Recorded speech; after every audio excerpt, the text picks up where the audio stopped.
एक बार की बात है। भगवान बुद्ध अपने दो शिष्य के साथ यात्रा पर निकले थे। सुबह से चलते चलते वह दोपहर तक थक गए। तब उन्होंने थोड़ा आराम करने के बारे में सोचा। पास में ही उन्हें एक पेड़ दिखा। बुद्ध ने अपने दोनों शिष्यों से कहा, चलो यहाँ थोड़ी देर बैठकर अपनी थकान दूर कर लेते हैं। वह तीनों लोग पेड़ के नीचे बैठ गए। तभी बुद्ध को कुछ दूर पर एक बगीचा दिखा जिसमें बहुत सारे तरबूज उग रहे थे। गौतम बुद्ध ने अपने शिष्य आनंद से कहा, मुझे बहुत प्यास लगी है। उस घर में जाओ और मालिक से एक तरबूज की मांग करके ले आओ। ताकि हम अपनी प्यास शांत कर सकें। आनंद आज्ञा सुनकर उस घर की तरफ चल पड़ा। घर के करीब पहुंचने के बाद आनंद ने देखा एक युवती बगीचे में पानी दे रही है। आनंद ने बहुत ही आदर से युवती को नमस्कार किया और कहा, मेरे गुरु सुबह से पैदल चल रहे हैं, इस कारण वह बहुत प्यासे हैं। क्या उन्हें देने के लिए आप मुझे एक तरबूज दे सकते हैं? जैसे ही आनंद की बातें खत्म हुई, युवती गुस्से से चिल्लाई, मेरे पास तुम्हें देने के लिए कुछ नहीं है। फौरन तुम मेरे बगीचे से बाहर निकल जाओ। आनंद युवती को और नाराज न करते हुए खाली हाथ वापस लौट आया और सारी बात बुद्ध को बता दी। बुद्ध बस मुस्कुरा दिए और अपने दूसरे शिष्य को बोले, कश्यप जाओ, तुम तरबूज मांग कर ले आओ। कश्यप के मन में संदेह था कि क्या वह युवती उसे तरबूज देगी।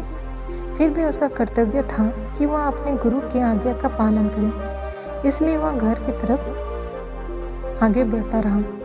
जब युवती की नजर इस सन्यासी पर पड़ी, तब युवती के चेहरे पर मुस्कान खिल गई। वह युवती भी नहीं समझ पाई कि उसके चेहरे पर यह मुस्कान क्यों है। वह युवती कश्यप के पास गई, उनके पैरों पर झुककर नमस्कार किया और उनसे पूछा, आप कौन हैं? कश्यप ने अपना परिचय दिया, साथ ही उसके पास आने का कारण भी बताया। युवती उन्हें आदरपूर्वक बगीचे में ले गई। फिर बगीचे से बड़ी सावधानी पूर्वक चुनकर एक तरबूज तोड़कर लाई और उनसे बोली, आदरणीय संत, यह इस बगीचे का सबसे अच्छा तरबूज है, कृपया इस भेंट को स्वीकार करें। कश्यप भी युवती के इस व्यवहार को काफी हैरान थे। कश्यप आभार व्यक्त करते हुए वहां से लौटने लगे। आनंद ने देखा कि कश्यप एक बड़ा तरबूज लेकर लौट रहे हैं। यह देखकर आनंद को भी बड़ी हैरानी हुई, लेकिन बुद्ध के चेहरे पर शांति के भाव थे। दोनों शिष्य बुद्ध से कुछ पूछे। इससे पहले बुद्ध ने कहा, चलो मैं आपको एक कहानी सुनाता हूँ। बहुत पहले दो साधु एक यात्रा पर थे। वह दोनों काफी अच्छे दोस्त भी थे। गर्म दिन और तेज धूप से वह सुबह से चल रहे थे, जिससे वह प्यास और थकान से भर गए थे। तभी अचानक उसकी नजर सड़क के किनारे मरी हुई बिल्ली पर पड़ गई। उस बिल्ली के शव से तेज बदबू आ रही थी।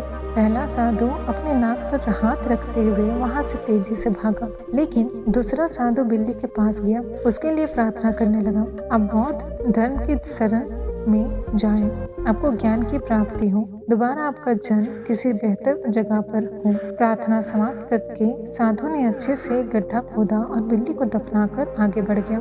आखिरकार एक दिन बिल्ली का इंसान के रूप में जन्म हुआ। अब अभी जिस युवती से मिले वह वही बिल्ली थी जिसका इंसान के रूप में जन्म हुआ था। आनंद, आप पिछले जन्म में वो पहले साधु थे जो बिल्ली से दूर भाग गए थे, और दूसरे साधु कश्यप, आप दूसरे साधु थे जिससे बिल्ली को आशीर्वाद दिया था, उसके लिए दया से दिखाया था। इसलिए जब आज युवती ने कश्यप को देखा तो उसे अपने आप खुशी महसूस हुई, जबकि आनंद ने बिल्ली के प्रति घृणा दिखाई थी। इसलिए आनंद को देखते ही उसे गुस्सा आ गया कि कश्यप को वह बिना मांगे तरबूज भेंट करना चाहती है, और आनंद के अनुरोध के बाद भी इनकार करना चाहती थी। इस कहानी को सुनने के बाद दोनों शिष्यों ने जाना कि हमें सभी प्राणियों के लिए मन में दया भाव रखना चाहिए, सबको एक तरह का सम्मान देना चाहिए, क्योंकि हम दूसरों के लिए जो दया और प्यार दिखाते हैं या जो नफरत और क्रूरता दिखाते हैं, वह लौटकर एक दिन हमारे पास आता है। दोनों शिष्य को इस कहानी को सुनने के बाद महान सीख प्राप्त हुई।